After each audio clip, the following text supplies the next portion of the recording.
Jika bukan Tuhan yang selalu besertaku, tak mungkin ku kuat selama ini.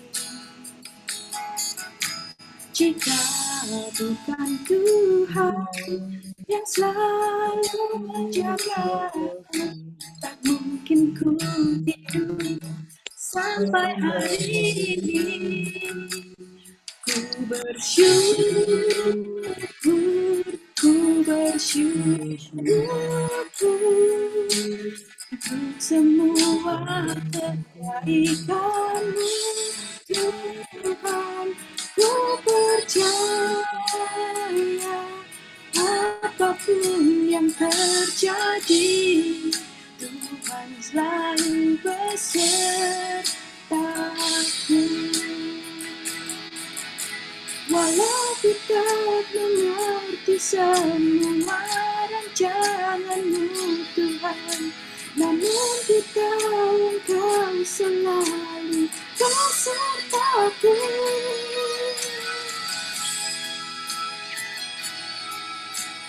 Mari kita mau terus naikkan rasa syukur kita kepada Tuhan, Bapak Ibu. Dia adalah Allah yang setia, yang selalu menyertai kita. Kita mau terus bersyukur, terus bersyukur. Ku bersyukur, ku bersyukur untuk semua kebaikan-Mu.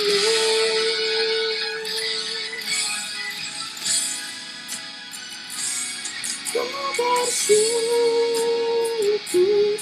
ku bersyukur untuk semua kebaikan-Mu, Tuhan. Ku percaya apapun yang terjadi, Tuhan selalu besertaku. Ku percaya apapun yang terjadi, Tuhan selalu besertaku.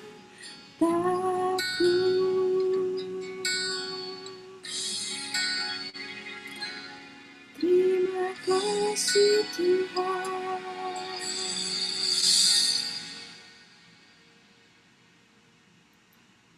Dalam nama Bapa dan Putra dan Roh Kudus. Amin. Selamat malam ya Allah Bapa. Selamat malam Yesus. Selamat malam ya Allah Roh Kudus. Terima kasih Bapa. Kalau Engkau selalu menyertai perjalanan hidup kami, terutama hari ini, Engkau pimpin setiap langkah kami dari pagi hingga malam hari ini. Bukan suatu kebetulan Bapa, kalau kami semua yang ada di sini boleh berkumpul untuk mengikuti rumah pengajaran Kasuda. Bapa, kami percaya walaupun mungkin perjalanan hidup kami tidak mudah, banyak pergumulan, banyak tantangan, tetapi kami yakin Bapa, kami mampu untuk melewati itu semua, bahwa masih ada jalan keluar bagi setiap kami. Karena betapa hebat tantangan yang boleh kami alami.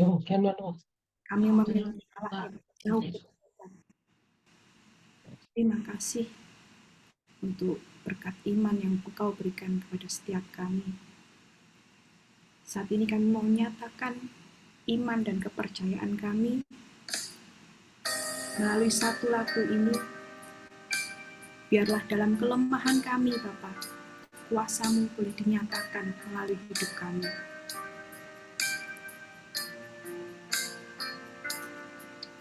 Di dalam kelemahanku, sempurna kuasa-Mu. Hebatnya tantanganku, lebih hebat Tuhanku.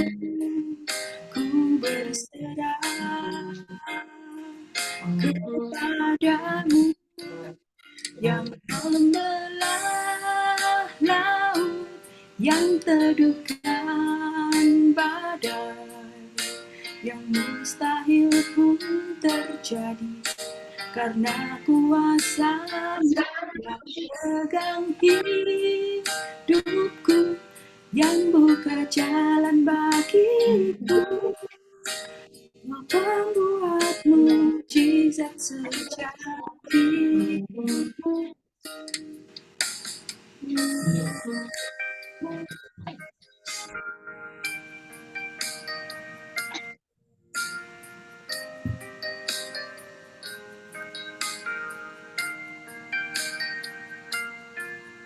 Di dalam kelemahanku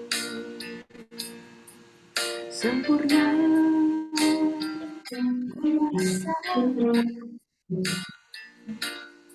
kuasa tantangan hebat Tuhanku, ku berserah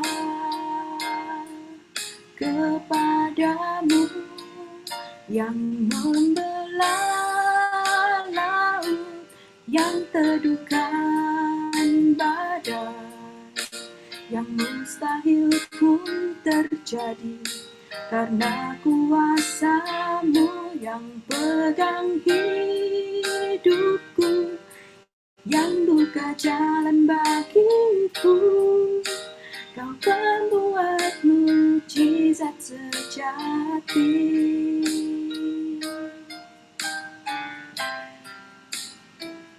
Yang membelah laut, yang teduhkan badai, yang mustahil pun terjadi karena kuasa-Mu yang pegang hidupku, yang buka jalan bagiku. Kau pembuat mujizat sejati. Pegang hidupku, yang buka jalan bagiku. Kau pembuat mujizat sejati. Kau pembuat mujizat sejati.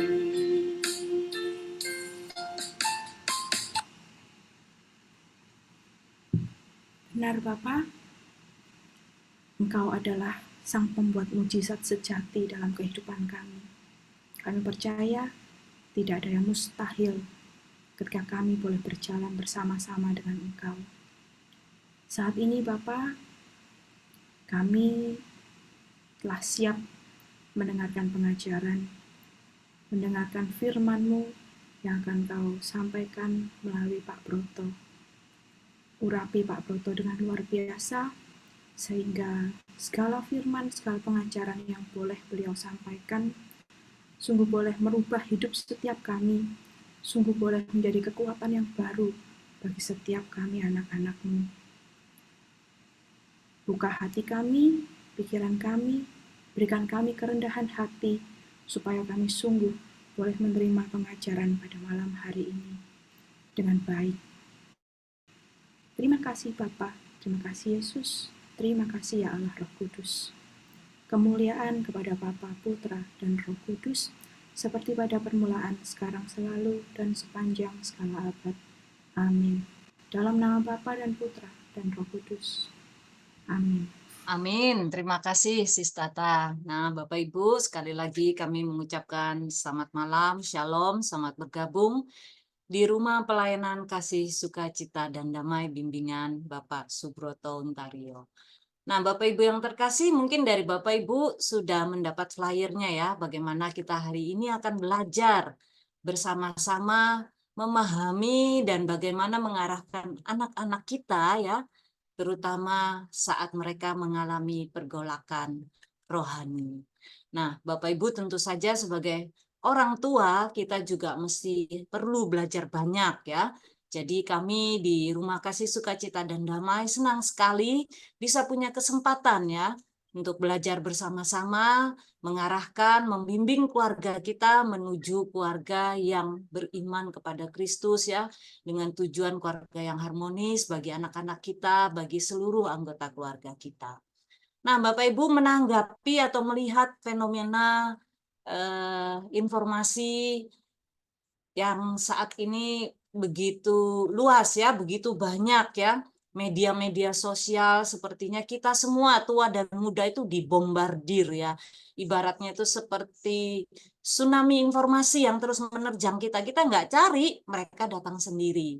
Nah, Bapak Ibu, di dalam pertumbuhan anak-anak kita ya, kita begitu memperhatikan pertumbuhan fisiknya ya, kita juga tidak melepaskan perhatian kita pada pertumbuhan mentalnya. Nah, bagaimana dengan rohaninya, Bapak Ibu? Kita tahu tantangan kita sebagai orang tua sekarang menghadapi anak-anak remaja jauh lebih besar ya, jauh lebih perlu perhatian.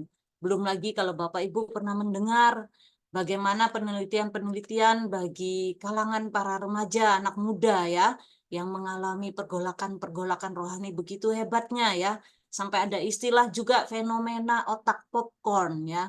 Bagaimana saat ini otak popcorn itu terjadi di kalangan anak muda atau remaja ya, yang biasanya punya kecenderungan sangat melekat dengan media sosial di dalam kesehariannya ya.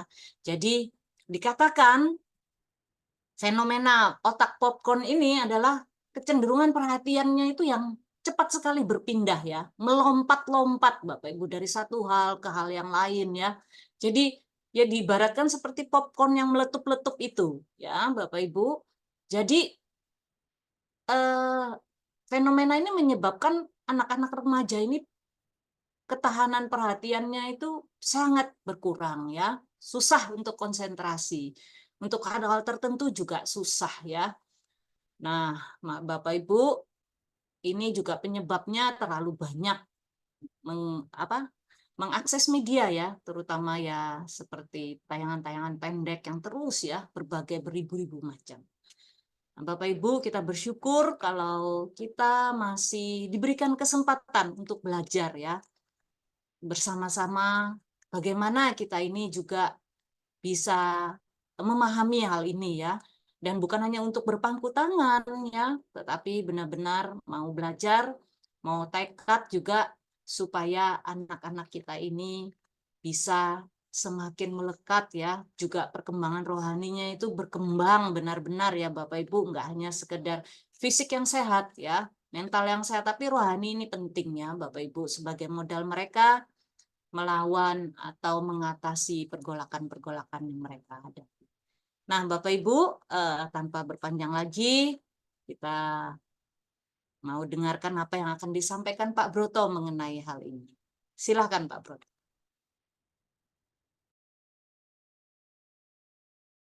Pak Broto bisa unmute, Pak.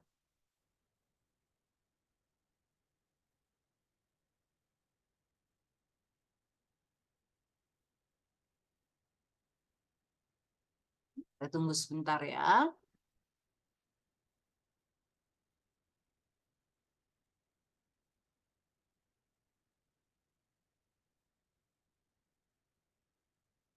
Pak Broto sebentar ya, kok tidak bisa, Mulmet bisa bantu unmute Pak Broto dari... Ya, sudah. Oh, oke.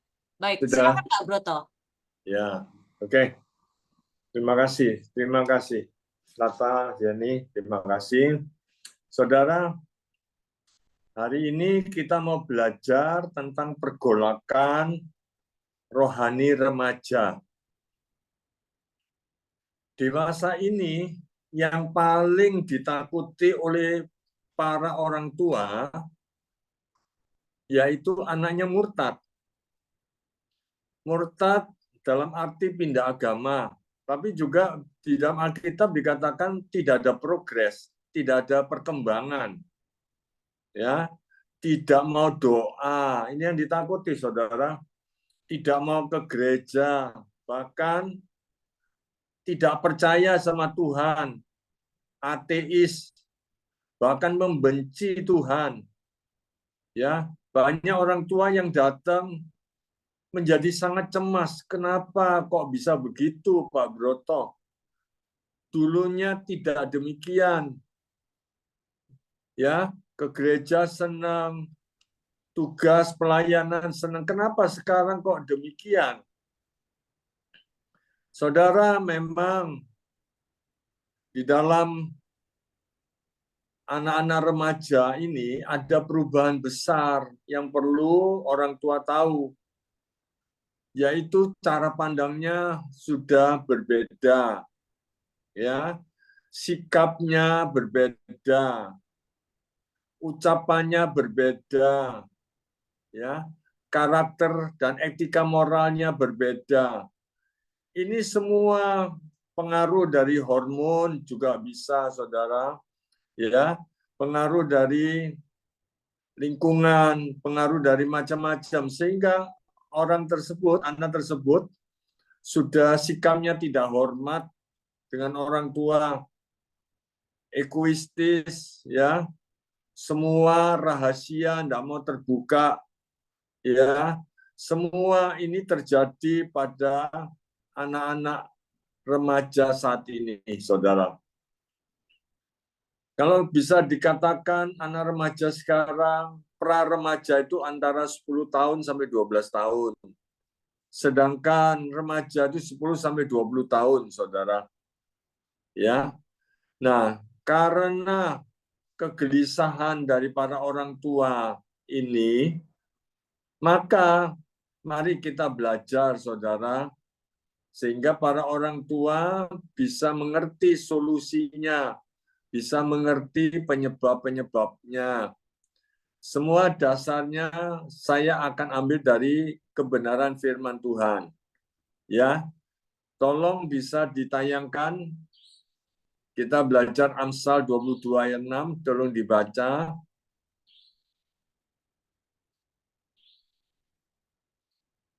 Baik, Amsal 22 ayat 6. Didiklah orang muda menurut jalan yang patut baginya, maka pada masa tuanya pun ia tidak akan menyimpang daripada jalan itu.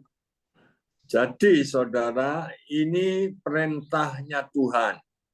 Ini adalah kehendaknya Tuhan. Ini adalah keinginan hatinya Tuhan. Kita diminta untuk mendidik. Ya, tentu dia dikatakan supaya nantinya dia tidak menyimpang ke kiri maupun ke kanan. Jadi saudara, jelas kalau Tuhan berkata demikian, Tuhan Maha tahu. Kalau Anda tidak didik, maka pasti dia menyimpang. Ya, pasti saudara. Jadi maka itu Tuhan tahu, Tuhan beritahu kepada kita, didiklah orang muda menurut jalan yang patut baginya, maka pada masa tuanya pun ia tidak akan menyimpang daripada jalan itu. Saudara, ini dampaknya panjang sekali. Saya melayani orang umur 60, 70 menyimpang jalannya. Umur 80 menyimpang. Karena apa? Dari mudanya dia tidak dididik, saudara. Jadi bayangkan dampaknya itu sangat panjang. Jadi jangan dianggap remeh, jangan dianggap enteng, ya. Maka anak-anak kita ini mutlak. Ya, saya katakan lagi para orang tua, Anda dengarkan baik-baik. Mutlak Anda mendidik di dalam kebenaran. Kalau tidak, saya melayani orang-orang itu, saudara, sudah tua, menyimpang. Ya, karena dia tidak dididik dari mudanya. Jadi betul-betul hal ini harus diperhatikan. Apalagi kalau kita lihat anak-anak muda kita berjalan ke jalan yang salah.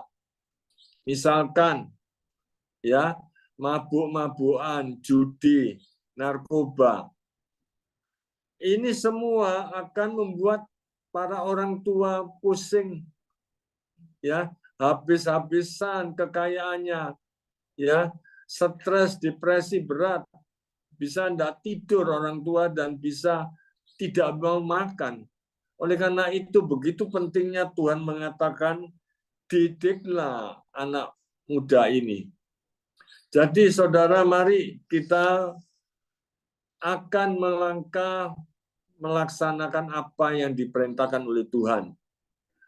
Ya, para orang tua hendaknya mari kita tenang, sadar dan mulai.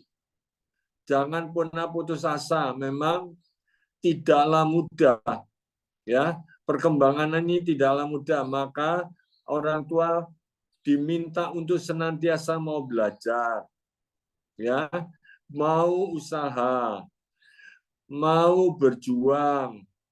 Ini saudara, kalau cuma usaha tapi tidak mau berjuang, sedikit usaha kalau gagal sudah berhenti. Jangan saudara, kita mesti lanjut sampai anak kita benar-benar ya di dalam kebenaran.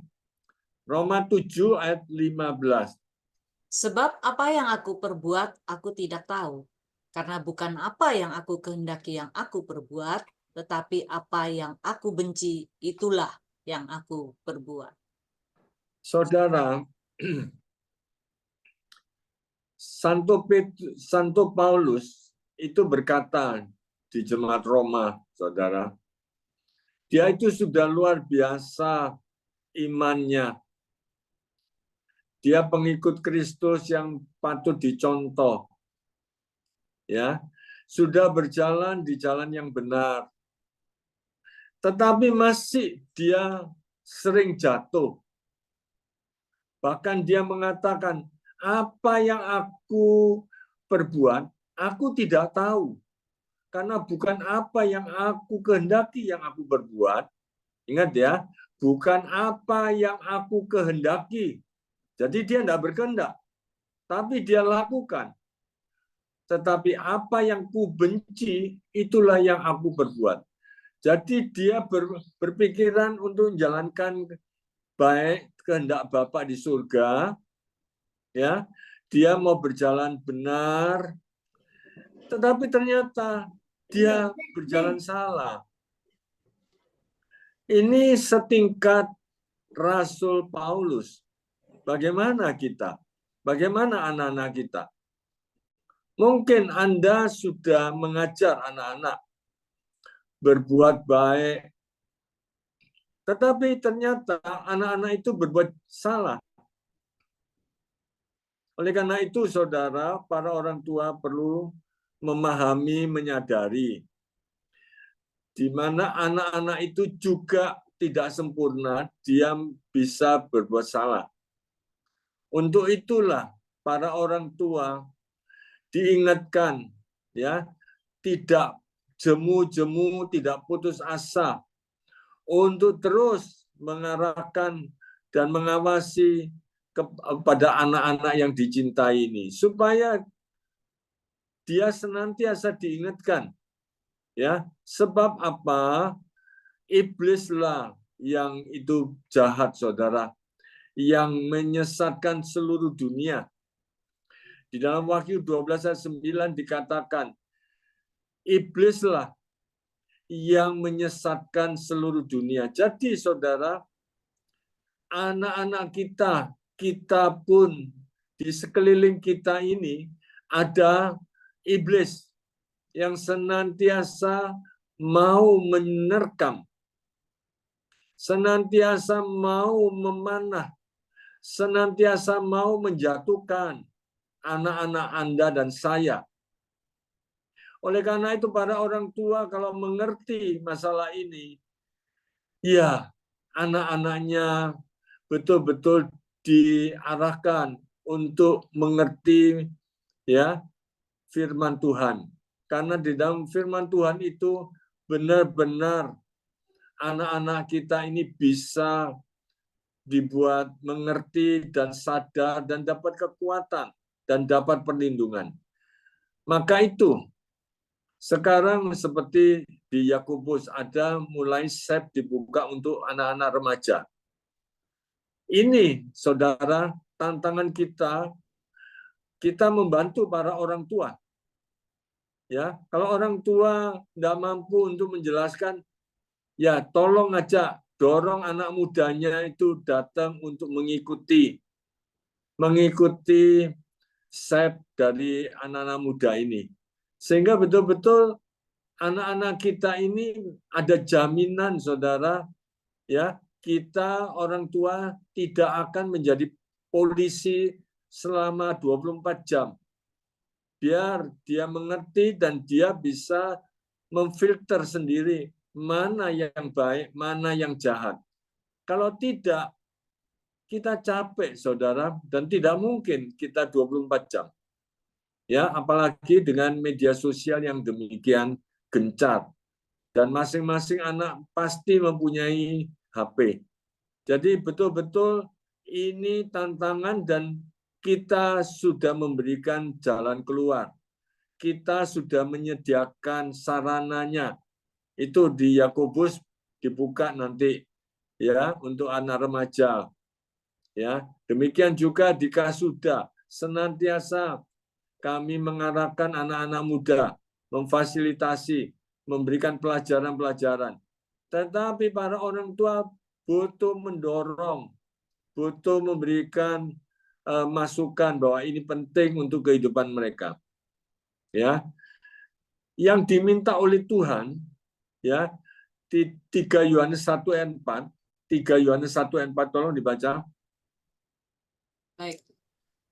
Bagiku tidak ada sukacita yang lebih besar daripada mendengar bahwa anak-anakku hidup dalam kebenaran. Saudara, Tuhan memberikan tanda, ya. Anda kalau mau hidup bahagia, mau hidup sukacita sampai masa tua Anda, para orang tua, ya, arahkan anakmu, bimbinglah anakmu, kasih teladan anakmu hidup di dalam kebenaran. Kalau itu Anda lakukan dengan tidak jemu-jemu, tidak putus asa, pasti Anda sukacita masa tuanya. Saya katakan pasti, saudara. Banyak sekarang orang tua yang datang di tempat saya, dia tidak sukacita, saudara. Sukacita bukan karena uangnya banyak. Orang-orang ini uangnya banyak, saudara. Punya pulau, punya pabrik yang banyak, tetapi menderita, hanya menangis. Ya, karena apa? Karena anak-anaknya yang tadinya remaja dibiarkan, tidak dididik dengan baik. Tidak dididik di jalan kebenaran. Maka apa yang terjadi? Tuhan sudah mengatakan, didiklah anak mudamu di jalan yang benar, supaya masa tuanya tidak akan menyimpang. Jadi saudara, ini saya tekankan lagi sekali untuk para orang tua. Ya, tolong para orang tua, Anda punya tanggung jawab terhadap anak-anak Anda yang sudah dititipkan Tuhan kepada Anda. Ya, jangan putus asa.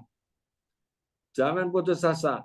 Anda bisa belajar dari YouTube di Kasuda ini banyak sekali cara mendidik. Bagaimana a boy become a man, a girl become woman. Anda bisa belajar banyak di YouTube Kasuda. Ya. Oke, lanjut. Ibrani 10 ayat 26-27. Sebab jika kita sengaja berbuat dosa, sesudah memperoleh pengetahuan tentang kebenaran, maka tidak ada lagi korban untuk menghapus dosa itu. Saudara, dikatakan jika kita sengaja berbuat dosa, bisa saja anak Anda karena tidak mengerti, dia betul mengerti Tuhan Yesus, ya, dia ke gereja, iya, tapi dia tidak ngerti perbuatannya dia itu dosa.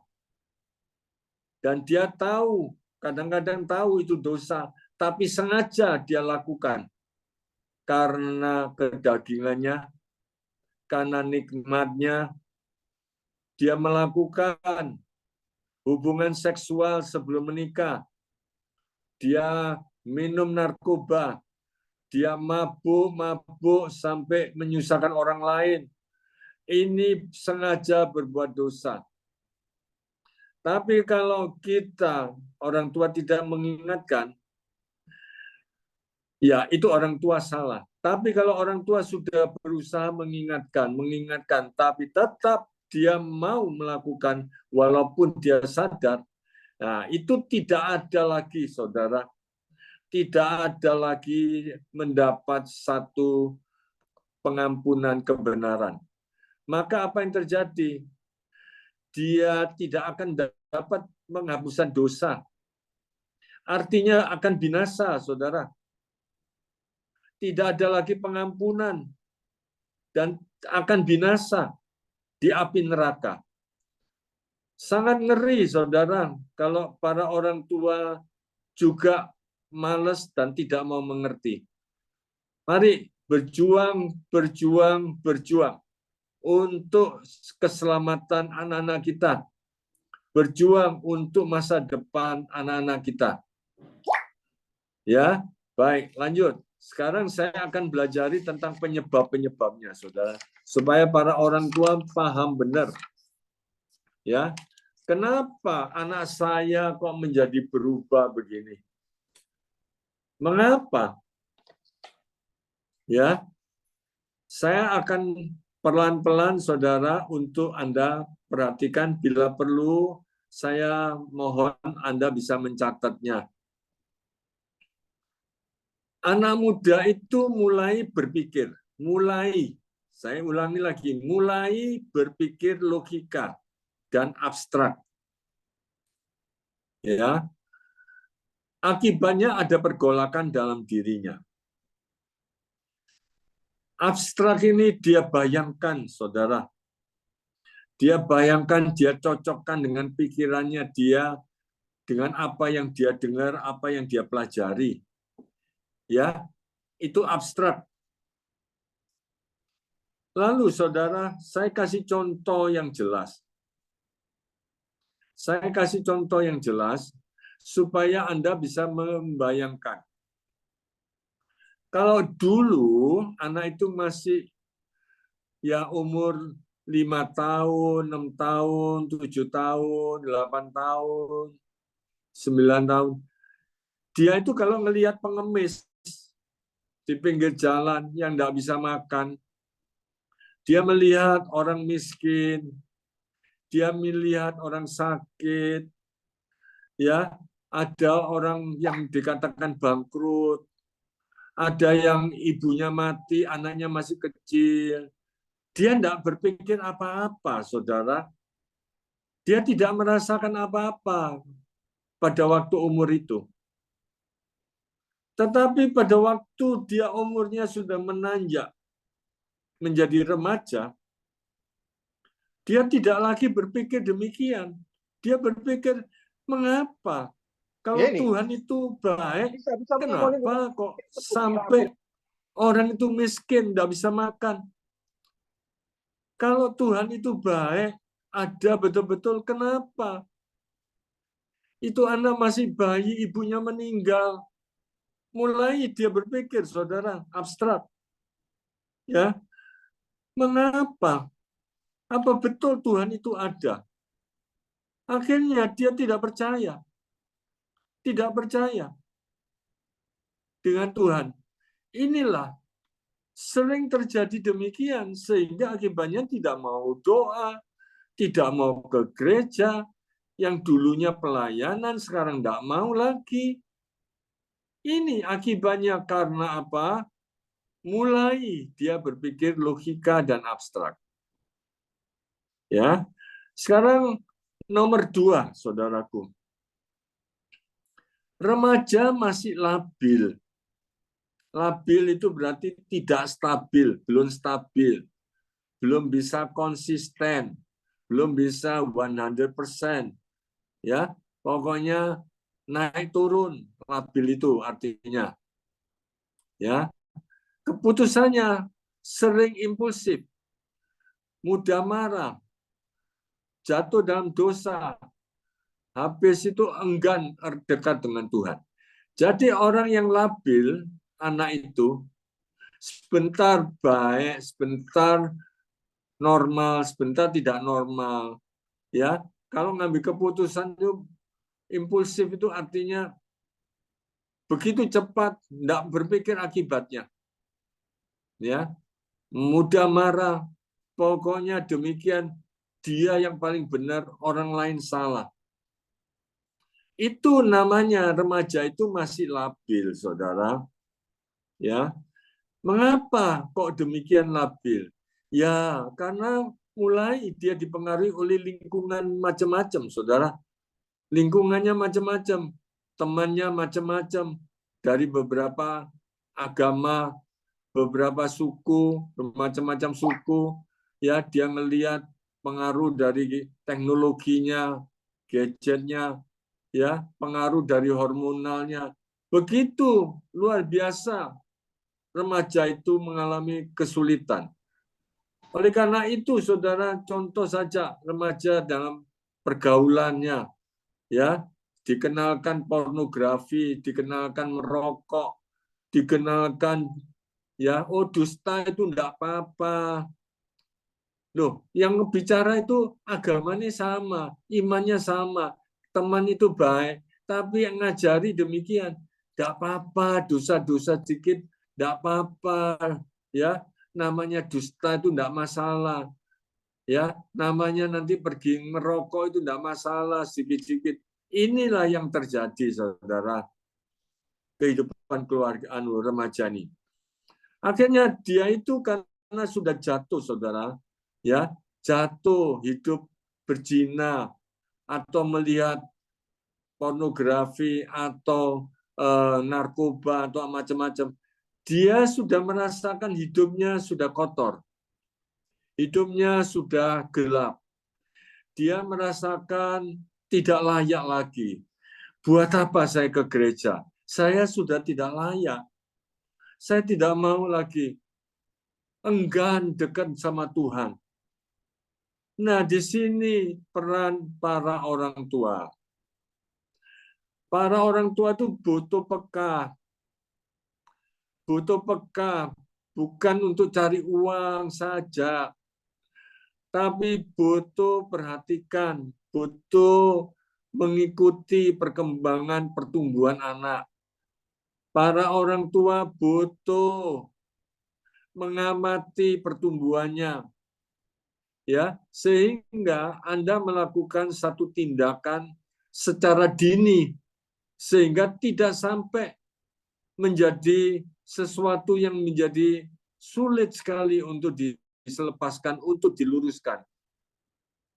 Tapi kalau terlambat atau orang tua pokoknya saya cari uang, pulang saya tidur, saya tidak peduli anak saya, pokoknya uang itu tak sekolahkan, tak beri makan, tak belikan pakaian, semua dicukupi.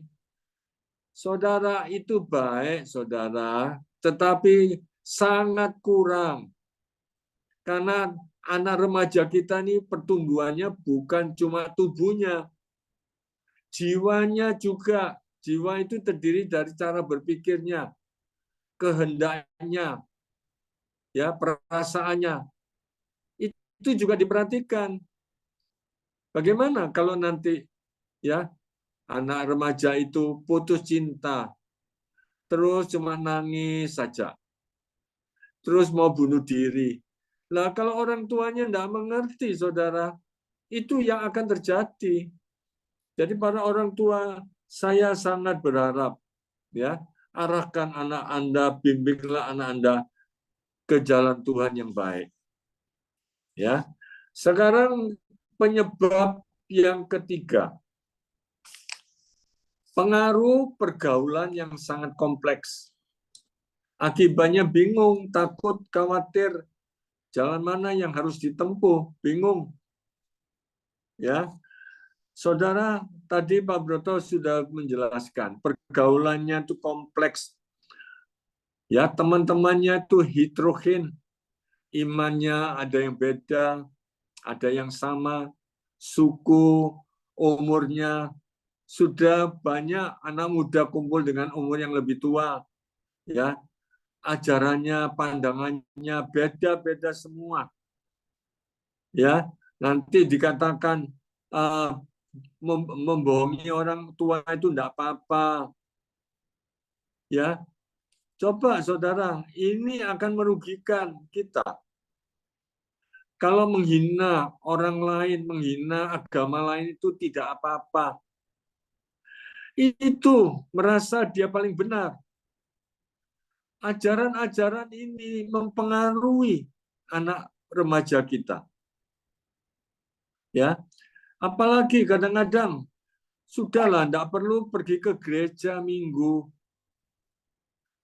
Tuhan itu berada di mana-mana. Tuhan itu berada di mana-mana. Kita berdoa di mana-mana, Tuhan dengar. Tidak perlu ke gereja. Maka itu mereka kalau diajak ke gereja tidak mau. Karena banyak pergaulan-pergaulan yang berbicara demikian, saudara. Nah, para orang tua mesti tanggap masalah ini. Betul, Tuhan ada di mana-mana, betul. Ya, tetapi bukankah Tuhan sendiri yang mengatakan pada hari ya ketujuh dia untuk dia beristirahat dan diharap semua datang ke rumahnya Tuhan untuk bersama-sama berdoa. Jadi Tuhan yang menyuruh ini. Betul, Tuhan ada di mana-mana, tapi Tuhan yang memerintahkan untuk kita datang bersama-sama, ya, berdoa bersama-sama, melakukan ibadah bersama-sama. Itu Tuhan sendiri yang mengatakan. Jadi Anda tidak perlu bingung. Bilang sama anaknya, kamu tidak usah bingung, ya. Kalau kamu mau nurut jalannya Tuhan, mau dengarkan apa yang dikehendaki Tuhan, kamu tidak akan bingung, tidak akan khawatir, tidak akan takut. Kamu akan berjalan dengan sukacita, datang ke gereja sukacita, berdoa sukacita, memuji Tuhan sukacita, ya, dan bersyukur. Jadi ini saudara, kita lihat saudara, ya, selanjutnya. Yang nomor 4.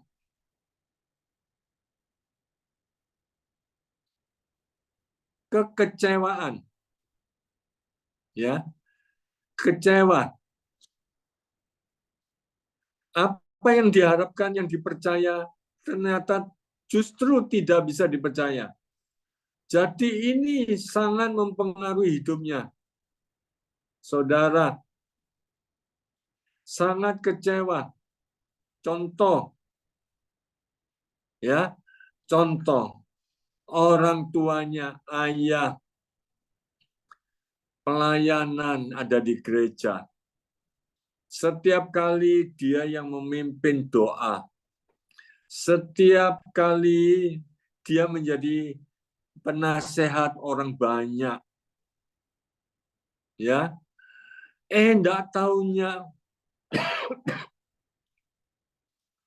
dia selingkuh, saudara.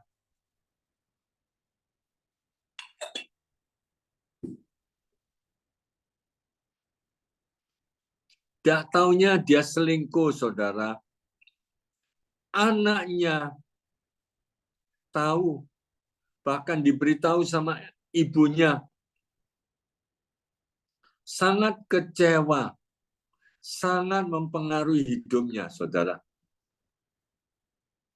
Oleh karena itu para orang tua harus hati-hati. Yang dipercaya ternyata memberi teladan yang tidak baik. Contoh lagi, pembina rohani. Pembina rohaninya ada di gereja. Aduh, dia senang, dia salut. Ini idolanya dia. Idolanya dia. Kalau menjelaskan Injil itu bagus.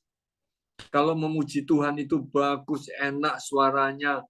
Dia mulai dia mulai mengidolakan. Enggak taunya pembimbing rohani itu suka bohong, suka pinjam uang, hutang enggak balik, terus bekerja yang tidak benar.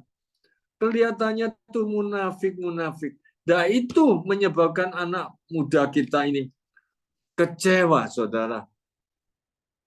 Oleh karena itu berhati-hati para pembimbing rohani, pembina rohani yang sudah betul-betul dipercaya oleh Tuhan untuk membina remaja-remaja kita ini. Jaga kehidupan Anda. Bangun hubungan dekat dengan Tuhan supaya Anda kuat, dikuatkan di dalam pencobaan-pencobaan itu. Ya. Jadi saudara, sudah 4 penyebab dan akibat yang Pak Broto jelaskan. Pertama, berpikir abstrak dan logika. Kedua, masih labil. Ketiga, pergaulan sangat kompleks, ya. Dan keempat, dia kecewa. Ini yang menyebabkan terjadi pergolakan rohani di dalam anak remaja itu. Oleh karena itu, para orang tua, setelah Anda memahami ini, mari saya akan lebih jelas lagi untuk bagaimana solusinya. Ya, senantiasa di rumah pelayanan Kasuda ini senantiasa berbicara secara praktis, tidak bertele-tele. Ya, oleh karena itu sangat mudah sekali kalau Anda mau mengakses, ada di YouTube kami, maka sangat mudah sekali untuk dipelajari. Karena tidak bertele-tele, tidak berteoritis, tetapi ini hal-hal yang the real story, the real life. Ya, silakan Bapak Ibu, jangan kita malas untuk belajar, ya. Baik, sekarang kita belajar solusinya.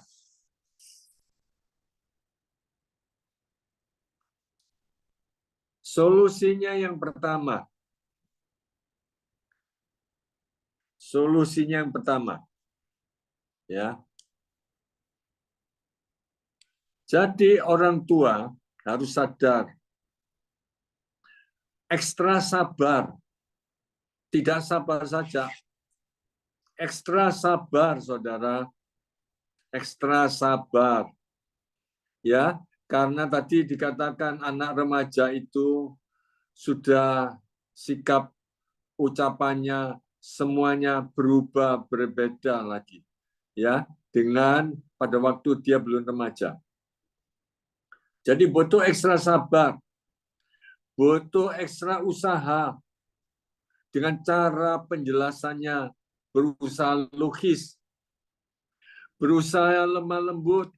Jangan bentak-bentak. Jangan marah-marah. Jangan kasar.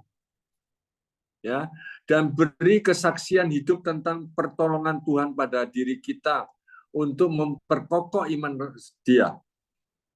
Saudara, tetap jelaskan bahwa Tuhan itu baik. Tentu Anda harus memberikan contoh-contoh inspirasi ya kepada anak Anda. Mungkin Anda mengatakan, ya, pada waktu Papa dalam keadaan yang sulit ekonomi, ya, usaha sulit, jatuh, hutang banyak, Papa betul-betul bersandar pada Tuhan. Papa berdoa, Papa mohon pertolongan Tuhan. Bahkan Papa berpuasa, tetapi 1 bulan belum, 2 bulan belum, tapi 5 bulan Tuhan tunjukkan pertolongannya melalui teman Papa yang sudah lama tidak jumpa. Sekarang jumpa, kita berbicara tentang masalah bisnis. Papa mulai ditolong. Dan akhirnya Anda sekarang merasakan Anda punya rumah, Anda tidur di rumah yang cukup baik, Anda bisa naik mobil. Buktikan, saksikan pertolongan Tuhan kepada anak Anda.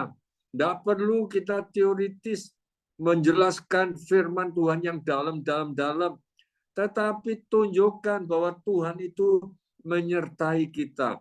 Tuhan itu baik, Tuhan itu senantiasa ya berpikir, memikirkan kita bagaimana pertolongannya.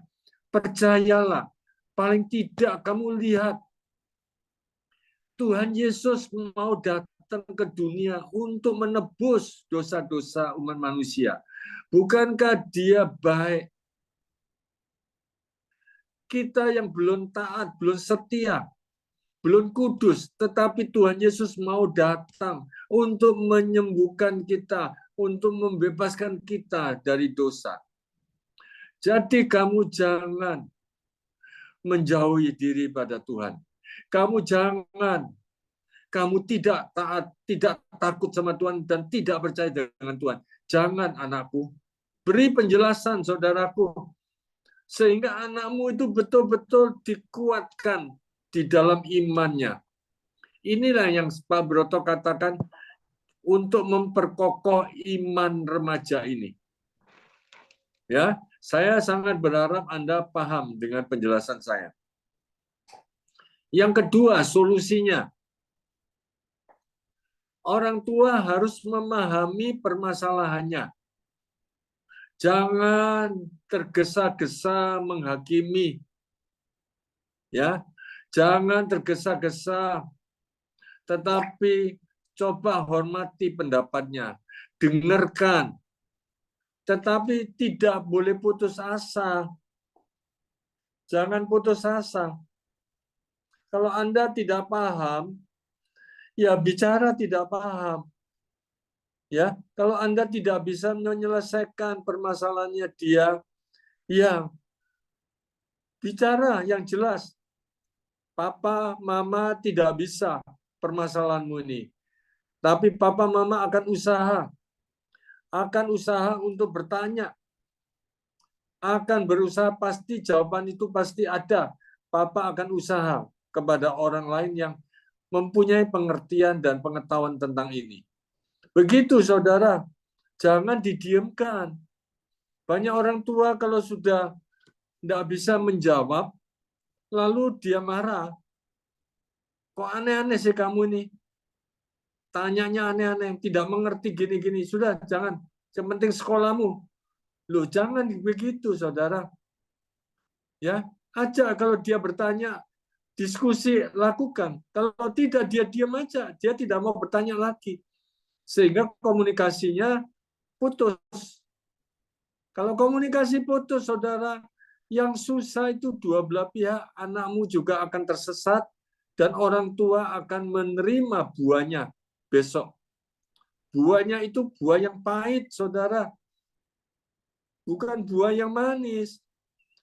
Tolong disadari, ini solusi yang penting. Anda perlu apa? Belajar lemah lembut bicaranya, tidak kasar, saudara. Tidak kasar. Mau mendengarkan, mau menghormati pendapatnya. Ini demi masa depan. Berikan penjelasan bahwa masa depanmu itu tergantung pada Tuhan Yesus. Dia yang pegang masa depanmu. Tetapi dia mengatakan dengan jelas bahwa rencananya bukan rencana kecelakaan, tetapi rencananya masa depan yang indah dan masa depan yang cerah. Percayalah, juga tergantung pada kamu. Kalau kamu tidak berusaha, tidak mau belajar, kamu mau santai, tidak mungkin kalau tidak ada satu kepandaian. Ya, jadi kamu harus jalan paralel dengan apa yang Tuhan inginkan. Sekarang yang ketiga, solusinya yang ketiga. Saudara, senantiasa dibimbing, diingatkan, diluruskan dengan firman Tuhan. Karena firman Tuhan itu adalah kebenaran. Firman Tuhan itu adalah keinginan Tuhan. Firman Tuhan itu banyak pelajarannya, banyak tegurannya, banyak kekuatannya, menumbuhkan iman. Oleh karena itu, saudara, jangan dianggap ringan firman Tuhan. Kita butuh keseriusan. Coba bisa dibacakan Mazmur 1 ayat 1 sampai 3. Baik, sebentar Pak Broto.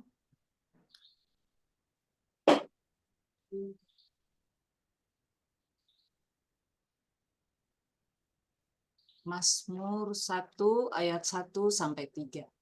Berbahagialah orang yang tidak berjalan menurut nasihat orang fasik, yang tidak berdiri di jalan orang berdosa, dan yang tidak duduk dalam kumpulan pencemooh. Tetapi yang kesukaannya ialah Taurat Tuhan, dan yang merenungkan Taurat itu siang dan malam. Ia seperti pohon yang ditanam di tepi aliran air, yang menghasilkan buahnya pada musimnya, dan yang tidak layu daunnya. Apa saja yang diperbuatnya berhasil. Bapak Ibu yang saya cintai dalam Yesus Kristus. Semua manusia kepingin bahagia. Semua manusia kepingin sukses. Apa saja yang diperbuatnya berhasil. Di dalam Mazmur 1 ayat 1 sampai 3, tadi kalau mau bahagia, ayat 1, kita harus hati-hati. Jangan kita kumpul dengan orang-orang yang suka mencemooh, orang-orang yang berdosa, ya, orang-orang yang melanggar perintah Tuhan. Kalau anak-anak Anda kumpul atau komunitasnya yang salah, ya tidak akan bahagia. Itu sudah dikatakan di Mazmur 1 ayat 1. Ya, kalau mau bahagia, jangan kumpul yang begitu-begitu. Ya. Lalu yang ketiga, ayat kedua, kalau kita mau merenungkan firman Tuhan itu siang dan malam, maka yang ketiga kita akan sukses. Dikatakan apa saja yang dilakukan akan berhasil. Ya, saya minta tolong lagi dengan Bu Yeni untuk dibaca pelan-pelan supaya hal ini dimengerti oleh para orang tua. Dimengerti dan diendapkan. Saudara, karena ini penting para orang tua. Demi masa depan anak-anakmu, demi masa depan keluarga besarmu. Penting, maka itu saya minta diulangi lagi. Mazmur 1 ayat 1 sampai 3. Baik, Pak Broto. Berbahagialah orang yang tidak berjalan menurut nasihat orang fasik, yang tidak berdiri di jalan orang berdosa, dan yang tidak duduk dalam kumpulan pencemooh. Tetapi yang kesukaannya ialah Taurat Tuhan, dan yang merenungkan Taurat itu siang dan malam. Ia seperti pohon yang ditanam di tepi aliran air, yang menghasilkan buahnya pada musimnya, dan yang tidak layu daunnya. Apa saja yang diperbuatnya berhasil. Terima kasih. Bapak Ibu yang saya cintai. 1, 2, 3 solusinya sungguh-sungguh kalau Anda jalankan, saya sangat yakin, saudara, anak remajamu itu akan menjadi orang dewasa yang berguna bagi Tuhan, berguna bagi keluarga, berguna bagi gereja, dan berguna bagi negara. Saya sangat yakin dan percaya. Yang keempat, saudara, solusinya. Kalau ada anak kita atau anak remaja kita ini kecewa dengan orang tuanya, kecewa dengan pembimbing rohaninya, tentu hal ini kelihatannya ya masih berpikir yang abstrak, berpikir yang logis, ya toh. Tetapi ingatkan, manusia semua tidak sempurna. Jadi jangan kamu lalu kecewa itu, kamu menghancurkan dirimu. Karena kekecewaanmu itu lalu kamu menyalahkan orang itu, tapi Anda lupa untuk betul-betul kamu harus memberi contoh kepada orang lain. Supaya tidak demikian. Bukan dengan nafsu, pemikiran, lalu dendam, benci, orang tua kok kayak gitu. Ayah kok kayak gitu. Oh, pembimbing rohani kok kayak gitu. Jangan, saudara. Anda tidak boleh menghakimi. Anda yang perlu belajar itu bagaimana? Itulah kalau orang-orang yang demikian itu mengandalkan kekuatan diri sendiri, dia tidak kuat. Jadi kita harus betul-betul mengandalkan Tuhan. Kita harus senantiasa melekat pada Tuhan. Kita selalu membangun hubungan dengan Tuhan. Supaya kita kuat, tidak jatuh. Ya, bahkan Tuhan mengatakan, kalau kamu mengandalkan kekuatanmu sendiri, kamu mengandalkan relasimu, kamu terkutuk. Tuhan bilang begitu. Tetapi kalau kamu mengandalkan Tuhan, kamu akan diberkati. Tolong Bu Yeni, Yeremia 17 ayat 5 dan 7.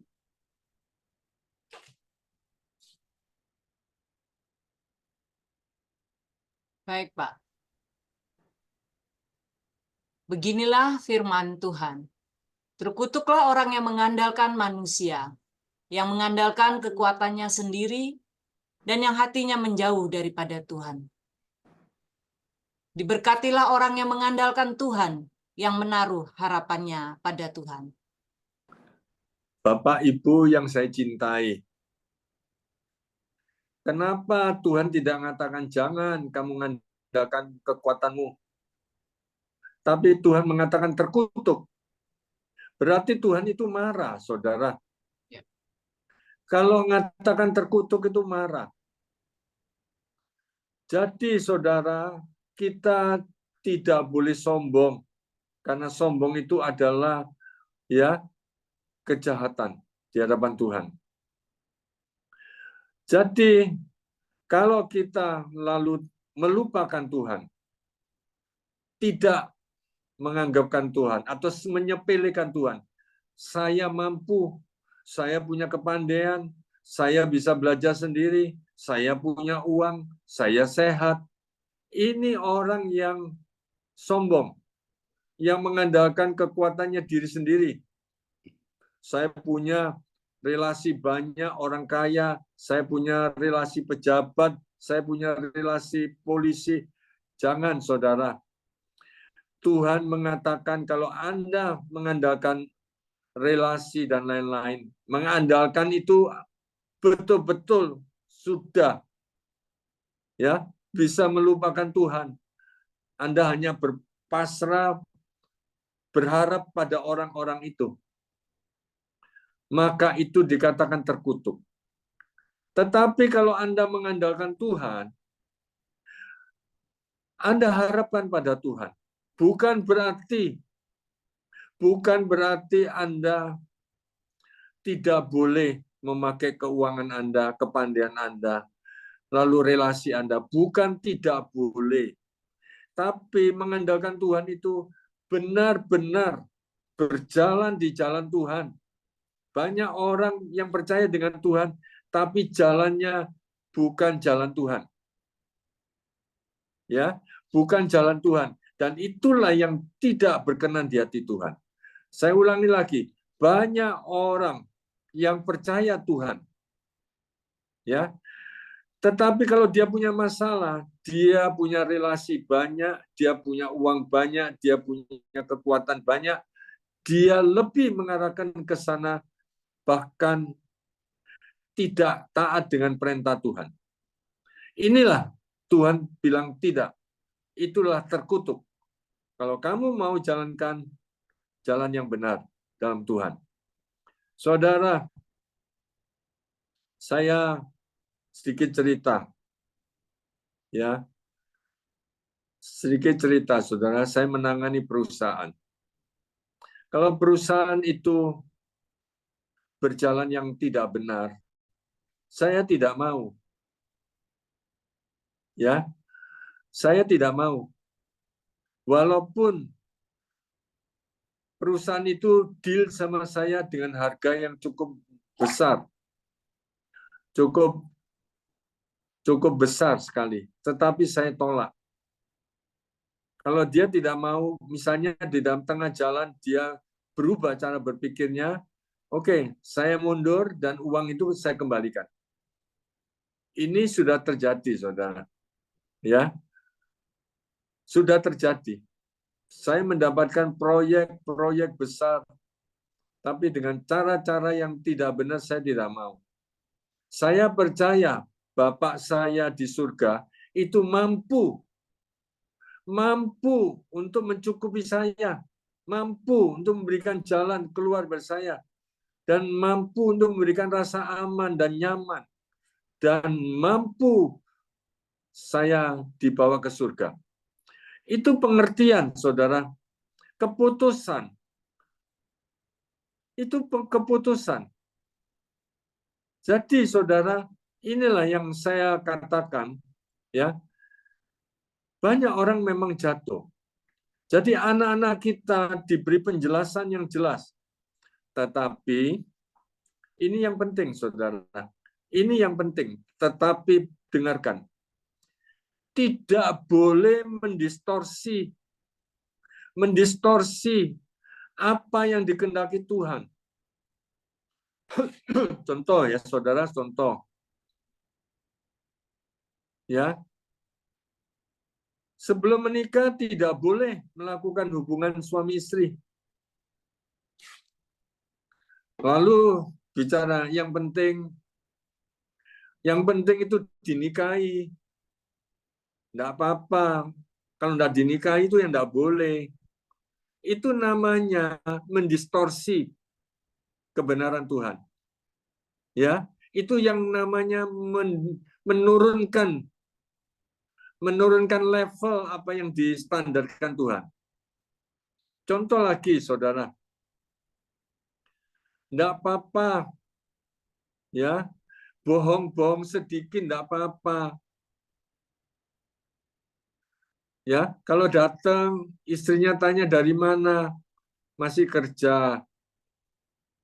Ya, tenang, tidak ada masalah, padahal dia berzina. Tidak apa-apa, pokoknya tidak terus-terusan. Nah, ini yang saya layani orang, saudara. Saya sedih sekali orang ini, orang yang katanya dalam Tuhan, tapi ternyata sama sekali dia sering mendistorsi apa yang kehendak Tuhan. Saya melayani orang ini, saudara, bilang apa? Ya, enggak apa-apa.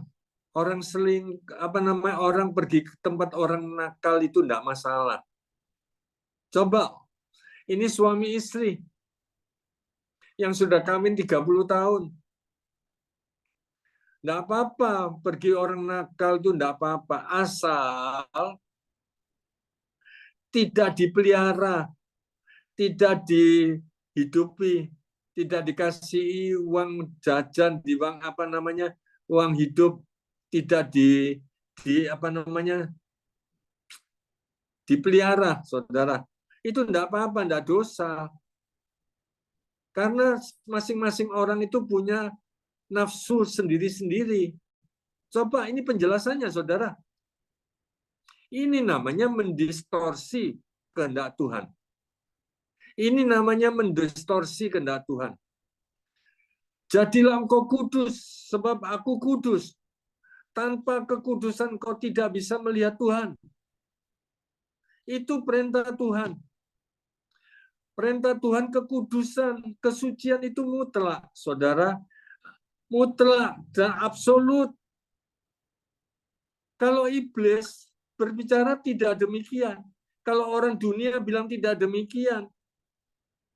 Jangan mendistorsi apa yang dikehendaki Tuhan. Ya, jadi Anda paham. Jangan mentoleransi, saudara. Kebenaran is kebenaran. Jangan ditoleransi kalau kebenaran itu, misalkan contoh, saudara. Contoh, saudara, yang saya layani. Dia dulu ada ini di rumahnya itu waktu itu listriknya tuh selalu dipandu sama tukang PLN-nya itu. Lalu dia jual alat untuk bisa muter kembali. Ya toh? Dia bilang apa? Enggak apa-apa, Pak. Ini hemat. Itu orang yang namanya ketua wilayah, itu orang namanya pendeta, itu orang namanya pelayanan. Ya pakai semua kok, Pak. Itu yang saya hadapi. Saya bilang ya enggak apa-apa. Saya enggak mau. Ya. Bapak saya mencukupi saya, nanti dia bayar semua biarpun listriknya mahal. Saya jawab demikian, saudara. Jadi saya tidak mau mentoleransi akan kebenaran ini. Nah, ini contoh-contoh, saudaraku, sehingga Anda bisa cerita dengan anak-anak Anda. Ya, bisa saja orang jatuh di dalam pencobaan, bisa. Tapi kamu mesti bisa mengampuni. Kamu mesti bisa move on. Jangan terus kamu benci, lalu kecewa, lalu kamu menghakimi dirimu sendiri dan menghakimi orang lain. Sehingga kamu tidak bisa berkembang. Kamu tidak bisa mempunyai progres. Ayo, tidak boleh demikian. Nah, itu saudara.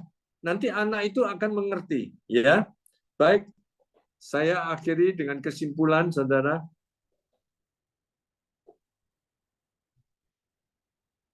Kesimpulan. Keharmonisan ayah ibu sangat mempengaruhi pada pertumbuhan anaknya. Saudara, bapak ibu, sing akor, bu gegeran terus saja, semua komunikasinya jalan, ya, keharmonisan jalan. Ini pasti anak Anda gembira dan dia belajar, dia bangga, dia bisa sukacita. Pasti pelajarannya itu maju dan pertumbuhan tubuhnya itu sehat. Kalau sekarang papa mama gegeran terus saja, ya, suasana tidak baik, anak males belajar, anak kepingin keluar dari rumah, kumpul ndak karu-karuan, ndak ada nasihat dari orang tua. Orang tua mau nasihati ndak berani karena dia tidak memberikan teladan. Mari saudara, kita sadar, kita berjuang. Ya, hari ini kita berjuang, Bapak Ibu. Ya, lakukan. Kalau Anda mendengarkan dan Anda sadar, bertobat dan lakukan, berubahlah. Disitulah Tuhan hadir. Disitulah berkat Tuhan melimpah. Ya, kesimpulan yang kedua, kedewasaan rohani ayah ibu akan berpengaruh pada pertumbuhan rohani anaknya. Jadi, Bapak Ibu tidak cukup cuma ke gereja 1 kali 1 minggu. Anda tahu datang kewajiban, tapi Anda tidak mengerti apa yang dikehendaki Tuhan. Mari kita belajar, Bapak Ibu, sehingga anak kita itu bisa kita pengaruhi kebenaran firman Tuhan, apa yang dikehendaki Tuhan. Sehingga anak kita kalau nanti menjadi besar, dia menghadapi masalah, dia tidak akan mundur, dia tidak akan jatuh. Karena dia sudah diberi teladan oleh orang tuanya. Kenapa? Karena rohaninya dia tahu Tuhan menyertai dia. Dia tahu Tuhan tidak membiarkan dia berjalan di dalam kehancuran. Dia ngerti bagaimana tepat waktunya Tuhan akan tolong. Dia ngerti. Nah ini kalau papa mamanya tidak dewasa rohaninya, Anda akan bingung, saudara. Dan anak-anak pun jadi bingung. Ya, mari Bapak Ibu, orang tua banyak sudah disiapkan fasilitas-fasilitas ya ada di dalam gereja. Pengajaran ada di dalam gereja. Banyak sekali persekutuan doa dan lain-lain. Mari kita bergabung, belajar. Maka kedewasaan rohani Anda akan luar biasa dan akan menjadi terang, menjadi garam bagi pertumbuhan rohani anakmu. Yang ketiga, saudara, sikap, kata-kata, pandangan ayah ibu akan mempengaruhi etika moral anaknya. Sekarang ini sangat disesalkan, saudara. Sudah banyak anak-anak itu etika moralnya tidak ada. Kalau anak-anak itu sudah menjadi dewasa lalu menikah, etika moralnya sudah hilang, saudara. Dia sudah lupa dengan jasa orang tua. Dia lupa bahwa dia punya istri, dia punya suami. Lupa. Yang diingat itu suami orang, yang diingat itu istri orang. Ya, dia lupa dia punya anak. Hanya cuma dikasih makan, disekolahkan. Dia lupa bahwa anak ini juga bertumbuh dan mempunyai masa depan atau tidak. Dia lupa bahwa anak-anak kita ini nanti bisa selamat atau tidak. Mari para orang tua, ya, kasih teladan kepada anak-anak kita. Sehingga anak-anak kita nanti bisa memberi teladan kepada anaknya lagi. Dan terus-menerus. Cara ini jangan mau diputus oleh iblis. Oleh karena itu butuh daya juang, butuh daya saing, butuh daya tahan, ya, membangun relasi yang mesra dengan Tuhan, membangun relasi yang mesra dengan suami istri, dengan orang tua. Maka benar-benar keluarga ini akan